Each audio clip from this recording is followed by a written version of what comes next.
Tak ako poslanec Národnej rady som sa podpísal pod kandidatúru pána Hrušovského na prezidenta a za tým podpisom si stojím. Nepoznám ho dlho, ja som v politike krátko, pán Hrušovský dlho. A teda nemyslím si, že to je jediným kvalifikačným predpokladom byť v politike dlho, ale z toho, čo ja poznám, tak moja skúsenosť bola pozitívna. Minimálne jednu spomeniem, a to keď som namietal, že v sále parlamentu nie je štátny symbol v podobe vlajky, tak pán Hrušovský vtedy ako poverený riadením bez nejakých obštrukcií tam tie vlajky dali inštalovať. Toto vnímam mimoriadne pozitívne, ale nehovorím, že toto je ten dôvod.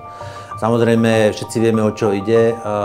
Môže dôjsť k totálnemu uchopeniu moci pomaly až Romanového 48. roku a to by sme mali dopustiť. A musí sa tam postaviť iná sila. Keď už, tak nech tá sila má skúsenosti. Ono niekedy sa zvyknú podceňovať, ale ja si myslím, že v politike majú svoje miesto a pán Hrušovský určite je človek, ktorý skúsenosti z politiky má.